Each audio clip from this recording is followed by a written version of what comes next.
स्वागत है। आओ तो देखने पल्लवी जम्वाल। तो चलो शुरू करने अज दी डोगरी खबर। हर घर तिरंगा अभियान के तहत जम्मू कश्मीर के तमाम जिले च तिरंगा रैलियां कड्ढने का सिलसिला जारी है। जम्मू सूबे च भी तिरंगा रैली पर जोर फकड़ी लैता है, जिहदे चलदे लोकें गी आज़ादी के 75वें महापर्व पर हर घर च तिरंगा फहराने का आह्वान किया जा करदा है। जम्मू च भी अज भारतीय जनता युवा मोर्चा के अलावा नरवाल मंडी के व्यापारियों ते तलाब तिल्लो च भी एक तिरंगा रैली कड्ढी गई ते इस तिरंगा रैली च कई लोगों ने भाग लेता ते इस अभियान के सहयोग देइयै इसे मजबूती प्रदान की।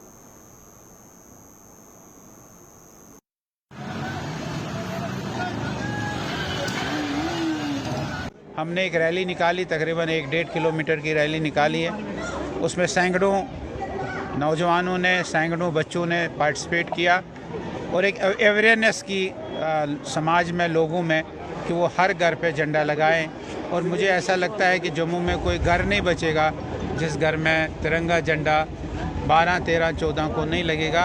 हम यही लोगों को आह्वान कर रहे हैं कि अपने घर में तिरंगा 12, 13, 14 को लगाएंगे और आप देखेंगे कि हर घर में 12, 13, 14 को यहाँ तिरंगा फहराएगा और भारत की एकता, भारत की अखंडता, भारत का राष्ट्रभाव ये उजागर होगा इस तिरंगा घर घर तिरंगा से। ऐसा ये कार्यक्रम आज यहाँ हमने किया। आज भारतीय जनता पार्टी का केंद्र का नेतृत्व है, ये नेतृत्व है आदरणीय नरेंद्र मोदी जी का कि आज जम्मू कश्मीर का कोई भी कोना ऐसा नहीं है जहां पर तिरंगा नहीं लहराया जा रहा है। ये अगर सशक्त नेतृत्व है तो भारतीय जनता पार्टी का नेतृत्व है। और आज जिस तरीके से पिछले 25 जुलाई को एक युवा मोर्चा के सभी कार्यकर्ताओं की मेहनत से जो लाल चौक से लेकर के कारगिल तक जो यात्रा निकाली गई तिरंगा को हाथ में लेकर के, ये पूरे देश के लिए, पूरे विश्व के लिए और हर उस देश के लिए एक संकेत है जहां पर एक समय पर एक संदेश दिया जाता था कि यहाँ पर तिरंगा नहीं लहराया जाएगा, परंतु देश के यशस्वी नेतृत्व ने ऐसा माहौल दिया है जम्मू कश्मीर के अंदर। तिरंगा हमारी देश की आन है, देश की शान है, देश का मान है, हमारा पूरी भारतवर्षियों का अभिमान है तिरंगा। और तिरंगे के लिए हमारी जो जनता है, हमारी आर्मड फोर्स है, हमारी आर्मी है, हमारी पैरा मिलिट्री फोर्स है, हमारी जेकेपी, तीनों सेनाएं तिरंगे के लिए जान दे देती है। अपने तिरंगे को किसी को हाथ नजर नहीं लगाने देती हैं। ये बहुत बड़ी बात है। और हमारा देश अगर सुरक्षित है, जहाँ पे कोई भी ऐसा नहीं है, हमारा पूरा भाईचारा जो है वो जम्मू कश्मीर के अंदर बराबर है। इसमें मुस्लिम, सिख, ईसाई, हिंदू सब आपस में भाई भाई की तरह रहते हैं और एक प्लेटफार्म पे बैठ के हम बात करते हैं, एक प्लेटफार्म पे बैठ के फैसले होते हैं। हम अपने हिसाब से अमन शांति और JNK के अंदर एक गुलदस्ते की तरह हम रह रहे हैं। और ये हमारा इस तिरंगे की वजह से आज सारा जो है वो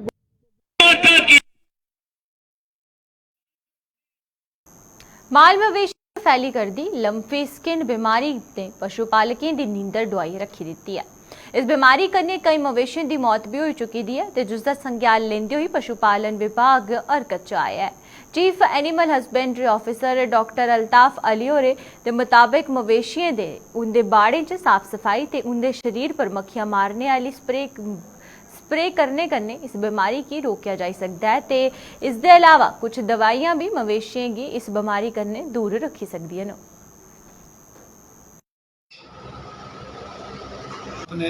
सबसे इम्पोर्टेंट है कि उनकी सफाई रखनी है। वहाँ पे ज़्यादातर आपके जो ये फ्लाइज होती हैं इनसे ये फैल जाता है। ये बहुत ज़रूरी है कि वहाँ पे उनको ना आने दिया जाए। फ्लाई रिपेलेंट स्प्रेज होती हैं वो जानवर के जिस्म पे स्प्रे करना है। और अपने जो अगर कहीं हो सकता तो मॉस्किटो नेट्स भी लगा सकते हैं अपने शेड को क्लीन रखना है। अगर आपको कहीं से पता चलता है कि कहीं एनिमल हमारा बीमार हो गया है तो उसको उसी वक्त सेग्रीगेट करना है। हमारे फील्ड स्टाफ को बुलाना है, वो चेक करेंगे और उसको ट्रीटमेंट दे देंगे। इसमें ट्रीटमेंट एक प्रोटोकॉल है हमारा, एक एंटीबायोटिक देते हैं, इसमें सेकेंड इन्फेक्शन के लिए ट्रीटमेंट देते हैं हम। एक तो एंटीबायोटिक देते हैं, उसके बाद सपोर्टिव ट्रीटमेंट देते हैं, एंटी हिस्टामिनिक देते हैं, एंटीपायरेटिक देते हैं, साथ में हम विटामिन भी देते हैं, साथ में हम इनको एक शॉट आइवरमेक्टिन का भी मिलता है, जो इसका प्रोटोकॉल ट्रीटमेंट है वही मिलता है। ਬਲਾਕ ਅਖਨੂਰ ਦੇ ਬਾਅਦ ਹੁਣ ਬਲਾਕ ਬਿਸ਼ਨਾ ਤੇ ਅਰਨੀਆ ਚ ਵੀ ਲੰਫੀ ਸਕਿਨ ਦੇ ਮਾਲ ਮਵੇਸ਼ੀ ਦੀ ਮੌਤ ਹੋਆ ਕਰਦੀ ਹੈ। ਲਗਾਤਾਰ ਹੋਆ ਕਰਦੀ ਪਸ਼ੂਆਂ ਦੀ ਮੌਤ ਕਰਨੇ ਪਸ਼ੂਪਾਲਕੀ ਚ ਭੇ ਦਾ ਮਾਹੌਲ ਬਣੇਦਾ ਹੈ। ਪਸ਼ੂਪਾਲਕੀ ਦੇ ਮੁਤਾबिक ਉਹ ਆਪਣੇ ਪਸ਼ੂਆਂ ਦਾ ਇਲਾਜ ਵੀ ਕਰਵਾ ਕਰਦੇ ਨੇ, ਲੇਕਿਨ ਡਾਕਟਰ ਦੇ ਇਸ ਇਲਾਜ ਦੇ ਬਾਅਦ ਵੀ ਉਹਦੇ ਪਸ਼ੂਆਂ ਚ ਇਸ ਬਿਮਾਰੀ ਦੇ ਨਿਜਾਤ ਨਹੀਂ ਮਿਲ ਸਕਦਾ ਹੈ ਤੇ ਇਲਾਜ ਪਰ ਪਾਣੀ ਦੀ ਤਰ੍ਹਾਂ ਪੈਸਾ ਬਾਣੇ ਦੇ ਬਾਵਜੂਦ ਵੀ ਉਹਦੇ ਮਵੇਸ਼ੀ ਮੌਤ ਦੀ ਆਗੋਸ਼ ਚ ਜਾ ਕਰਦੇ ਨੇ। ये आखने के चाहते हैं जी इन्हें बचाने की कोशिश करा, जिन्नी भी गवर्नमेंट कर सकती है बचाने की कोशिश करा। और मैं ये पर बड़ा जोर लाया, पैसे भी बहुत खर्चे ने, कोई दी मतलब है कोई दी इलाज नहीं होया नाला। हुण गवर्नमेंट है जो करा वो कर सकती है, अस कुछ नहीं कर सकते। मैं तो बावां खड़ियां करी ओड़ियां जी, मेरे को कोई इलाज नहीं होया, पैसा भी बड़ा लाई ओड़िया। मगर बिशनाह की भी आउंदे रहना, डॉक्टर आउंदे रहना, डॉक्टर ने बड्डी ने भी भेजा तो डॉक्टर आउंदे रहे, टीके लाते रहे, 8 मतलब 4 टीके रोज़ लाते ना। मैं कोई किन्ना लवाई ओड़े ना, कोई 21 ते 7 28 टीके लवाई ओड़े ते दवा जी वो बेबहा ना, स्प्रे ते खाने वाली ते बुखार वाली, अजे तक इसी कोई फर्क नहीं लगा। ये काने का फर्क नहीं है। डॉक्टर आते वो आखते जी भी सानू कोई पता नहीं है, अस लाई जान दे मगर फर्क कोई नहीं पाउंदा। ये डॉक्टर मेरे रोज़ दे आते हैं मेरे घर, वो आखते कि फर्क कोई नहीं पाउन देता, दवा दे जान दे तो फर्क कोई नहीं। क्या आखना चाहते हो? हूँ आखने की चाहते हमारे बचाने की कोशिश करो ही नहीं, और कियां ये तो चलो भी तो है, और बाकी महल्ले के पिंडे के बहुत डंगर न, यानी देखो उन्हें ही बचाओ, ये बची सकते हैं भी, इन्हें भी बचाने की कोशिश करो क्योंकि भी जीव ने बेचारे। और ये गां सारी अपने असें घर दी पाली दी है तो ये एक दिन बीमार होई ही ते आस्ता आस्ता जेह्ड़े दाने ना वो शुरू होई गे हे। असें डॉक्टर गी बुलाया, डॉक्टर की टीम आई ही, उन्हें भेजा हा डॉक्टर, उन्हें टीके टूके लाए, पर उन्हें बाद में सानूं दस्सिया कि कोई वायरस जिहा आई गेदा डंगरें दे बिच ते ओह फिर गां दी दिनों दिन हालत जेह्ड़ी ओह बिगड़दी गई, बुखार इहदा थल्ले होया कि नहीं है। सारी बस ये डिमांड है कि डॉक्टर दी टीमां आन, सानूं अवेयर करन कि भाई ये बीमारी है जां इहदे कोला कि'यां बचना है, जां होर डंगर कि'यां बचाने न। सारे घर निक्के निक्के बच्चे फिरा दे न, होई सकदा कि ये बीमारी असें बच्चें गी दुद्ध दद्ध पिला दे आं, होई सकदा कि बीमारी कुदै बच्चें उप्पर नहीं कोई असर करे। सानूं डॉक्टरें टीम कैंप लग्गना चाहिदा, सानूं इहदे बारे में दस्सना चाहिदा डॉक्टरें गी कि भाई ये बीमारी है जां एह् इंसानें बिच नहीं होई सकदा, जां एह्दा दुद्ध तुसें पियो ना पियो, जां एह्दी कोई सानूं कोई वैक्सीनेशन करो, ताकि ये तो जेह्ड़े डंगर होई गेदे ना वो तो चलो होई गेदे, होर जेह्ड़े बाकी जेह्ड़े डंगर ना उ'नेंगी ते बचाने की कोशिश करो। ये तो डंगरें दी ते बड़ी बुरी हालत है, इं'दे ते हून तक्को ना तुसें तक्की ते लिया डंगरें दी जिन्नी बुरी हालत है, तो कम से कम कोई फ्री कोई वैक्सीनेशन करो, कोई दवाई दिओ इन्हें डंगरें गी ताकि इं'दे उप्पर कोई असर होए, कोई दवाई का कोई असर होए इ'नेंगी। कोई इं'दा उपाय करो, कोई डॉक्टरी करना चाहिए, घर घर आना चाहिए, डंगर चेक करने चाहिए न। तुसें कोई दस्सेआ सी डॉक्टर वगैरह आए तुंदे? हाँ डॉक्टर 2 बार आए साढ़े घर। अच्छा की करदे डॉक्टर, कोई ट्रीटमेंट दिया दे नहीं? डॉक्टर इंजैक्शन लांदे ना बस, और कुछ नहीं करते। वो आखदे इंजैक्शन कन्नै फर्क लग्गा दे नहीं? पहला लग्या एक दिन तो हूँ कल ही फिर बीमार होई, अज फिर इंजैक्शन लाई गए। डॉक्टर आए दा कोई तुंदे घर इंजैक्शन लान, तुसें उसी पुच्छेआ कोई बीमारी वास्ते पता लग्गा? हाँ वो बोला दे कि ये बीमारी आई दी है, कोई नमीं बीमारी आई दी है कोई डंगरे दे बारे च, ते एह्दा कोई दवाई नहीं तैयार होई दी है। कोई नां नूं दस्सा बीमारी केह्ड़ी है? ना तुम केह् आखना चाहते हो जेह्ड़े उप्पर तक्का दे तुसें बड्डी सरकार तक्का दी? असें आखना चाहते हैं कि भाई डंगरे दा कहंदा कोई इलाज होना चाहिदा, कोई ट्रीटमेंट होना चाहिदा। निक्के निक्के बच्चे ने भाई दुद्ध पींदे ने, कोई बच्चे भी होई सकदे।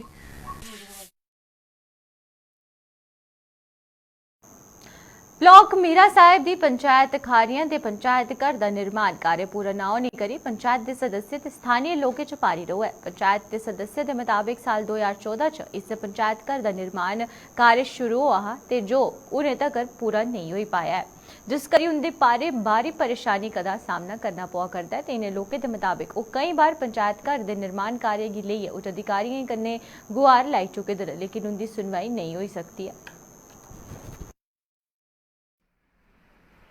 के माध्यम से ये पूरे डिपार्टमेंट रूरल डेवलपमेंट की हायर अथॉरिटी को बताना चाहता हूँ कि ये जो हमारा पंचायत घर है ये कंप्लीट नहीं है। जो 2014 में शुरू हुआ था, तो उसी के उस वक्त का ही ये काम हुआ है। आप देखें इसकी हालत क्या है, ना इसकी बाउंड्री वाल है, ना गेट है, कुछ नहीं है। हमने बड़ी कोशिश की, हम हायर अथॉरिटी से कई दफ़ा सेक्रेटरी रूरल डेवलपमेंट से भी मिले, जो अभी है उनसे पहले भी मिले, लेकिन कोई सुनवाई नहीं है। मैं यही रिक्वेस्ट करता हूँ सरकार से कि सरकार बड़े बड़े वादे कर रहे हैं, रूरल डेवलपमेंट मिनिस्टर क्या, सेंटर वाले क्या, स्टेट के एडवाइज़र, लेकिन देखें आप ग्राउंड रियलिटी ये है, ग्राउंड पे कोई स्कीम इम्प्लीमेंट नहीं हो रही है। बल हदर है, हर जगह पंचायतों का क्या, सभी डिपार्टमेंटों का बुरा हाल है। सरकार कोई सुनवाई नहीं कर रही, सरकार के पास जा के लोग तंग आ चुके हैं। तो हम चाहते हैं कि सरकार इस तरफ तवज्जो दे, ये ताकि ये लोगों के जो मसले हैं वो हल हो सके। पंचायत घर की तरफ, पंचायत और भी कहीं आरसपुरा सीतगढ़ में सभी पंचायत घरों की बुरी हालत है, सरपंचों पंचों को बैठने के लिए जगह नहीं है। हमारा जो पंचायत घर है उसकी हालत बड़ी खस्ता है। मुझे लगता नहीं है कि पूरे जम्मू कश्मीर में इतनी खस्ता हालत का कोई पंचायत घर होगा। तो सरकार से हम ये निवेदन करते हैं कि पिछले दिनों हमारे केंद्र की मोदी सरकार ने जो कार्यक्रम जम्मू कश्मीर पूरे के अंदर चलाया था, बैक टू विलेज, उसमें बड़े सारे पंच सरपंच ने, हमारे एसडीएम साहब, डीसी साहब, डिविजनल कमिश्नर साहब और केंद्र सरकार तक जहां की जो लोकल डिमांड थी वो जहां तक पहुंचाई थी। तो मुझे आज बड़ा दुख के साथ ये कहना पड़ रहा है कि क्या वो सिर्फ आई वॉश प्रोग्राम था? क्या केंद्र सरकार ने वापस उस पर तवज्जो ली? क्या हमारे माननीय जो हमारे उप राज्यपाल महोदय हैं, उन्होंने कभी अफसरों से पूछा कि जहां पर जो बैक टू विलेज कार्यक्रम का वो कितना इंप्लीमेंट हुआ? लोग बड़े जहां पर त्रस्त हैं, दुखी हैं, क्योंकि एडजॉइनिंग एरिया के जितने भी लोग हैं, ना पंचों के पास बैठने की जगह है, ना सरपंच के पास बैठने की जगह है। हम वो पंचायत घर जो है अगर कंप्लीट होगा तो हम जाएंगे, अपनी जो डिमांड है, अपनी कोई प्रॉब्लम है, अपने पंचों सरपंचों से रख सकते हैं।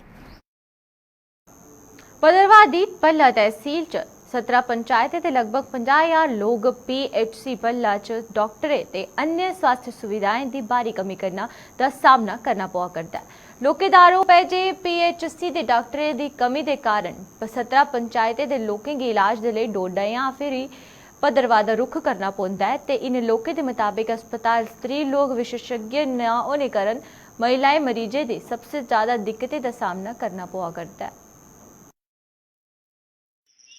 सबसे बड़ी बात यह है कि हमारा PHC जो भाला है, इसमें स्टाफ की बहुत कमी है। स्टाफ की कमी होने की वजह से यहाँ पे लोगों को बहुत सफ़र करना पड़ता है, बहुत दूर से लोग आते हैं। 17 पंचायतों के लोग हैं यहाँ पे, जो कि जिनको टाइम पे डॉक्टर नहीं मिल पाते हैं और उनको वापस जाना पड़ता है। 1-2 डॉक्टर जो है मतलब कितना भी कर सकेंगे, ये तो अच्छे से ड्यूटी कर रहे हैं, टाइम पे आना, मतलब पेशेंट को देखना, लेकिन 1-2 बंदे का काम नहीं है। तो मैं चाहूँगी कि यहाँ पे जो स्टाफ की कमी है तो वो पूरी की जाए। डॉक्टर तो हमारे पास अभी 2 ही हैं, तो नर्सेज भी हैं अभी 4-5 तो हैं। दिन का काम तो ठीक रहता है, लेकिन रात के समय हमें बहुत प्रॉब्लम होती है। हमारे घर में बुज़ुर्ग लोग हैं, उनकी वजह से हमें ज़्यादा प्रॉब्लम होती है। रात को आना पड़ता है, इधर स्टाफ मिला ना मिला, 1-2 बंदा होता रात को तो काफ़ी मुश्किल आती है। उस टाइम फिर रात को ज़्यादा सफ़र करना पड़ता है, कभी डोडा जाते हैं, कभी कुछ, फिर इंतज़ाम बड़ी मुश्किल से हो पाता है रात को। जी सर, रास्ता भी तो ठीक नहीं है अभी, रास्ता भी ख़राब ही है अभी। तो यही है कि चलो रात के लिए भी कोई अच्छा सा डॉक्टर अवेलेबल हो जाए तो अच्छी बात है। हाँ सर, ये भी तो है, एक गैनोलॉजिस्ट भी होनी चाहिए इधर हॉस्पिटल में हमारे पास। औरतों को ज़्यादा मुश्किल होती है, फिर कुछ प्रॉब्लम हो तो फिर डॉक्टर के पास तो नहीं जा सकते, फिर इधर से हमें भद्रवाह या स्पेशली डोडा जाना पड़ता है। जम्मू कश्मीर च पुलिस च सेवा दिया करते सेवा नेतृत्व हो चुके दे नॉन गैजेटेड मुलाजमें ने अज एक बार फिर जम्मू कश्मीर सरकार के खिलाफ प्रदर्शन कर अपनी मंगे ची जोर शोर कन्नै चुक्या। इन लोकें दे मुताबिक उन्हें आरोप लाया जो सरकार 1996 च उंदे कन्नै अन्याय करा करदी है ते मौजूदा समय च देश भर च 7वां वेतन आयोग लागू करी दिता गया है, लेकिन उंदे कन्नै अजे तक 5वें वेतन योग दी सिफारिश करा करदे न, उंदा लाभ उन्हें अजे तोड़ी नहीं थोया। उंदा आरोप है जे दिन राती देश की सेवा करने वाले मुलाजमें दे रिटायर होने के बाद उनकी कोई सुध नहीं लैंदा है। हम क्या चाहते हैं? इंसाफ के आगे हमारे साथ जो इनजस्टिस हुआ है सर, ये 1996 से 5th पे कमीशन से लेकर आज तक एज इट इज़ चला आ रहा है। 6th पे कमीशन हुआ, उसे भी हमें डिनाई किया गया, और 7th पे कमीशन आया, उस वक्त भी हमें डिनाई कर दिया गया। लिहाजा ये गवर्नमेंटों के जब भी हमें किसी हुकूमत के पास, चीफ मिनिस्टर साहबान के पास जाते थे, जब उनके रजू किया तो उन्होंने सिर्फ लारे बादे यहाँ से और टाइम किल करने के लिए उन्हें हमें लारे बादे ही दिए। हमारे मसले को सीरियसली किसी ने हल करने की कोशिश नहीं की और ना ही हमाकत की है कि इस मसले को ये मुल्क की एकता अखंडता को बनाए रखने के लिए, और इन्होंने दिन रात 24 आवर ड्यूटी दी है हम लोगों ने। और धूप गर्मी सर्दी जिस भी मुल्क में कोई भी नागानी आफत आई, मुल्क के अंदरूनी बारूनी हालातों को मद्देनज़र रखते हुए दिन रात 24 घंटे, बाकी महकमों में कुछ छुट्टियां होती हैं वो छुट्टियों पर जाते हैं, तो हमें इतनी सख्त तरीन ड्यूटी देने के बावजूद आज हम सीनियर सिटीजन जो लोग हैं, जिनका ये आराम करने का वक्त घर में बैठने का था, आज वो लोग अपने हक़ के लिए इधर आके जदोजहद कर रहे हैं। तो मैं गवर्नमेंट से, अपने गवर्नर साहब से रिक्वेस्ट करूंगा कि ये हमारे इन बुजुर्गों का ख्याल रखें, सीनियर सिटीजन का, और इन्होंने इतनी कुर्बानियाँ की हैं, आज ये लोग सड़कों पर आकर प्रोटेस्ट प्रदर्शन कर रहे हैं। आरक्षण के खिलाफ अखिल भारतीय क्षत्रिय महासभा ने भी मोर्चा खोली दिता है। आज आरक्षण के खिलाफ अखिल भारतीय क्षत्रिय महासभा द्वारा देश भर च रथ यात्रा कड्ढी गई ते जम्मू च भी रथ यात्रा कड्ढी गई, जिस च पहले अमर क्षत्रिय राजपूत सभा के हवन यज्ञ का आयोजन किया गया ते इस दे बाद अखिल भारतीय क्षत्रिय महासभा ते अमर क्षत्रिय राजपूत सभा के पदाधिकारियों ने भाग लेता। आज पूरे देश भर में आरक्षण के खिलाफ रथ यात्रा निकाल रहे अखिल भारतीय क्षत्रिय महासभा, और जो अमर क्षत्रिय राजपूत सभा में हवन का जो आयोजन था, यहाँ से होकर पूरे देश भर में ये आरक्षण की जो चिंगारी है जो देश को खोखला कर रही है, उसको समाप्त करने के लिए ये पूरे भारतवर्ष में अखिल भारतीय क्षत्रिय महासभा द्वारा और अमर क्षत्रिय राजपूत सभा द्वारा चलाई जा रही है। जैसे कि आप जानते हो, बाबा भीम साहब अम्बेडकर जी ने जो संविधान में लिखा था कि जो आरक्षण होगा वो सिर्फ 10 साल के लिए होगा, मगर वोट बैंक की खातिर ये पूरे देश में आज तक चलाया जा रहा है, ये पूरे देश को खोखला कर रहा है, और अमर क्षत्रिय राजपूत सभा इसका विरोध करती है और देश में इसको समाप्त करने का सरकार से अनुरोध करती है। अजे थोड़ी दी डोगरी खबरां च फिलहाल इन्ना गै, मिगी देओ इजाजत, नमस्कार।